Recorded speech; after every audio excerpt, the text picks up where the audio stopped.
Martin Luther के अनुयायियों को प्रोटेस्टेंट क्यों कहा जाता है? आंसर है, मार्टिन लूथर नामक जर्मन धर्मगुरु ने धार्मिक संस्थाओं के दुराचारों की निंदा करते हुए एक खुला वक्तव्य जारी किया। उसने जनता से कहा कि सिर्फ धर्म गुरुओं के कथनों को ही धर्म ना मानकर स्वयं बाइबल पढ़कर समझना चाहिए, धर्म के तत्वों को समझना चाहिए। उसने ईसाई धर्मगुरु के प्रमुख पोप के निरंकुश सत्ता को भी चुनौती दी और धर्म व्यवस्था में प्रचलित दोषों का विरोध प्रोटेस्टेंट किया गया। इसलिए उनके अनुयायी को प्रोटेस्टेंट कहा जाता है। पुनः एक बार, मार्टिन लूथर नामक एक जर्मन के धर्मगुरु थे। उन्होंने धार्मिक संस्थाओं के दुराचारों की निंदा करते हुए एक खुला वक्तव्य जारी किया।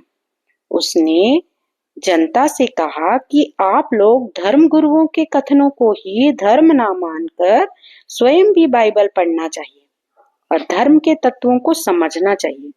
उसने ईसाई धर्म के गुरुओं के प्रमुख पोप की निरंकुश सत्ता को चुनौती दी और धर्म व्यवस्था में प्रचलित दोषों का विरोध किया। इसलिए इनके अनुयायियों को प्रोटेस्टेंट कहा जाता है। नेक्स्ट क्वेश्चन है, यूरोपीय व्यापारियों ने व्यापारिक कंपनियों की स्थापना की क्यों?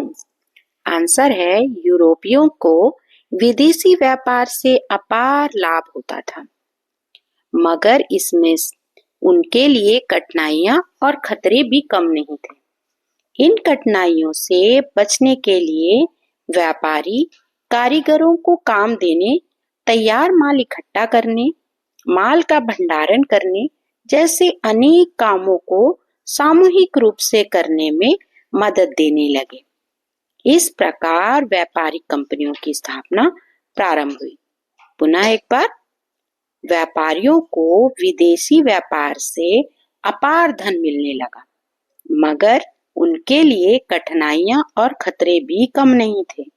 इन कठिनाइयों से बचने के लिए व्यापारी कारीगरों को काम देने, तैयार माल इकट्ठा करने, माल का भंडारण करने जैसे अनेक कामों को सामूहिक रूप में करने में मदद देने लगे। इस प्रकार व्यापारिक कंपनियों की स्थापना प्रारंभ हुई।